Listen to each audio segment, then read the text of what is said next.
سلام و درود دوستای عزیز. میخواستم یک چیز جدید را بر شما بگم که شرکت فیسبوک و یا شرکت میتا که اینستاگرام و فیسبوک مربوطشان میشه، قرار است که از اطلاعات موجود در فیسبوک و اینستاگرام استفاده نموده و برای تمرین در مدل های هوش مصنوعی به کار ببره و کسایی که موافق نیستن میخواهد که اطلاعاتشان استفاده نشوه و در مدل های هوش مصنوعی سپرده نشوه و ازش در هوش مصنوعی استفاده نشوه، میتونه که رد کنه و یا به اصطلاح موافقت نکنه در تصمیم شرکت فیسبوک و میتا. میخواهیم که برای شما نشان بدیم و شما چگونه میتونید که معلوماتتان را حفظ کنید تا اینکه در دسترسی هوش مصنوعی قرار نگیره. بسیار سریع میخوام که ویدیو زیاد طولانی نشوه. میریم در تنظیمات فیسبوک و در قسمت تنظیمات فیسبوک همو تنظیمات حریم خصوصی در اون قسمت کلیک میکنیم و در این قسمت هم که این نوشته هست تنظیمات، وارد تنظیمات میشیم و در این قسمت گزینه های خیلی زیاد را وجود داره و باز میشه برای ما و در این قسمت ما اما حفظ حریم خصوصی را پیدا میکنیم که در فارسی حفظ حریم خصوصی میشه. ما ایره میخوایم که باز کنم همین قسمت حفظ حریم خصوصی. در این قسمت کلیک میکنیم. در اینجا یک فرم برای ما ایجاد شده از طرف فیسبوک که مربوط حریم خصوصی میشه و قراردادها با پروتکل های حریم خصوصی در اینجا نوشته شده و گذشته از این گپا یک قسمت از این مربوط هوش مصنوعی میشه. ما میم پایین اسکرول میکنیم، قسمت ها مربوط دیگه ای بخش ها هست و ما همون قسمت هوش مصنوعی را نیاز داریم. میایم پایین،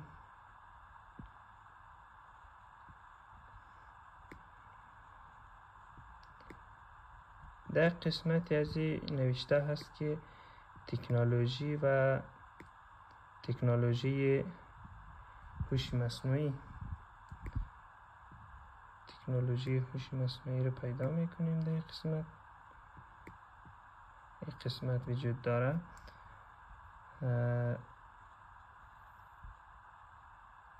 در این قسمت که ما کلیک کردیم، در این قسمت تکنولوژی هوش مصنوعی، در این قسمت هم نوشته شده که موافق نبودن.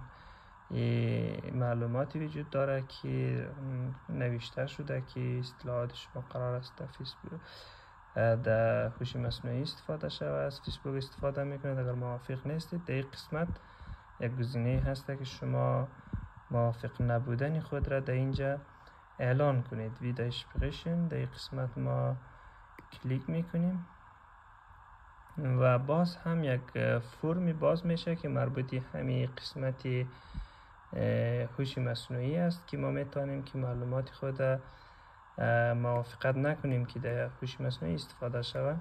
این فرم مربوطی همین قسمت هست و این قسمت هم که ما میتونیم که در این قسمت ما میتونیم ایمیل آدرس خود را نوشته کنیم. در این قسمت مشخص شده میتونیم ایمیل آدرس خود را نوشته کنیم.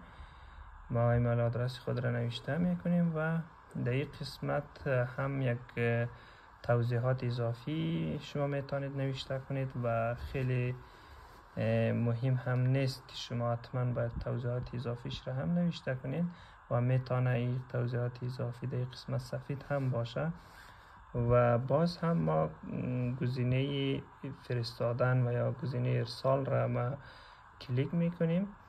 بعد از این که ما گزینه ارسال را کلیک کردیم، در این قسمت باز برای ما ایمیل می آید و تایید میکنه که شما موافق نیستیم که اطلاعات شما به هوش مصنوعی استفاده شود، داده شود.